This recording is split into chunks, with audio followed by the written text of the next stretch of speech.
उपराष्ट्रपति चुनाव के दौरान सदन से एक दिलचस्प फोटो सामने आई है, जिसमें नितिन गडकरी और मल्लिकार्जुन खड़गे एक दूसरे का हाथ पकड़कर सदन पहुंचे।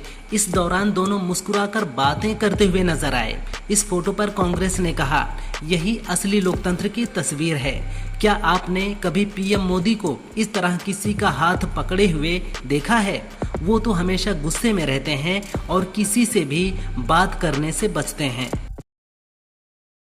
डोनाल्ड ट्रंप के व्यापार सलाहकार पीटर नवारो एलन मस्क पर भड़क गए हैं। भारत संबंधी बयान की फैक्ट चेक सोशल मीडिया मंच पर एक्स द्वारा किया जा रहा था। इसी को लेकर नवारो ने भारत पर अमेरिका की आंतरिक राजनीति में दखल देने का आरोप लगाया और फैक्ट चेक को प्रचार करार दिया। नवारो ने भारत पर हमला बोलते हुए कहा, रूस द्वारा यूक्रेन पर हमला करने से पहले भारत ने इतनी मात्रा में रूसी तेल नहीं खरीदा था। ये खून का पैसा है।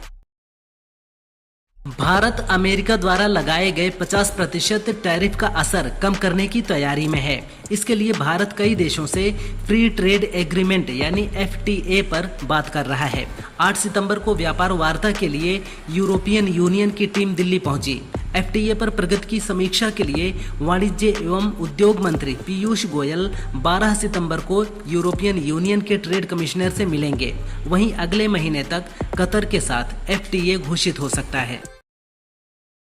नेपाल में प्रधानमंत्री KP शर्मा ओली के इस्तीफे के बाद भी हिंसा खत्म होने का नाम नहीं ले रही है। इस बीच प्रदर्शनकारियों ने पूर्व PM शेर बहादुर देउबा पर हमला कर दिया। इस दौरान भीड़ ने उनकी पत्नी को भी पीटा है। उग्र भीड़ ने उनके घर में भी तोड़फोड़ की है। इससे पहले प्रदर्शनकारी PM आवास, राष्ट्रपति के निजी घर, संसद और कई मंत्रियों के घरों को फूंक चुके हैं।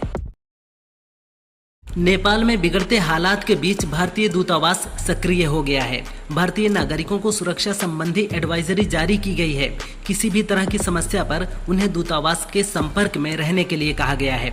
इसके साथ ही भारतीय दूतावास ने इमरजेंसी नंबर जारी किए हैं। ये नंबर 977980860281 और 977981032613 हैं। साथ ही केंद्र सरकार ने भारत से नेपाल जाने वाले यात्रियों को यात्रा टालने की सलाह दी है। लोकसभा के नेता प्रतिपक्ष राहुल गांधी 10 सितंबर से यूपी के 2 दिवसीय दौरे पर रहेंगे। राहुल गांधी आज अपने संसदीय क्षेत्र रायबरेली पहुंचेंगे। जिला कांग्रेस अध्यक्ष पंकज तिवारी ने बताया कि राहुल गांधी सबसे पहले हरचंदपुर में पार्टी नेताओं के साथ बैठक करेंगे। इसके बाद वह प्रजापति समुदाय के सदस्यों से बातचीत करेंगे। प्रजापति समुदाय से मुलाकात के बाद वह गोरा बाजार चौराहे पर अशोक स्तंभ का उद्घाटन करेंगे। नेपाल के राष्ट्रपति रामचंद्र पौडेल ने भी इस्तीफा दे दिया है। पौडेल से पहले प्रधानमंत्री KP शर्मा ओली भी अपने पद से इस्तीफा दे चुके हैं। उन्होंने राष्ट्रपति को इस्तीफा भेजा था, जिसे स्वीकार कर लिया गया है। बताया जा रहा है कि ज्यादातर बड़े नेता सुरक्षित स्थानों पर जा रहे हैं। खबरें हैं कि KP शर्मा हेलीकॉप्टर से सुरक्षित जगह पर चले गए हैं। अमेरिकी राष्ट्रपति डोनाल्ड ट्रंप के बिजनेस एडवाइजर पीटर नवारो ने ब्रिक्स देशों को वैम्पायर बताया है। उन्होंने कहा, इस समूह का कोई भी देश तब तक जीवित नहीं रह सकता जब तक वे अमेरिका को अपना माल नहीं बेचते। जब वे अमेरिका को निर्यात करते हैं तो वे अपनी अनुचित व्यापार नीतियों से वैम्पायर की तरह हमारी नसों का खून चूसते हैं। दुनिया के किसी भी देश की तुलना में भारत अमेरिका पर सबसे ज्यादा टैक्स लगाता है।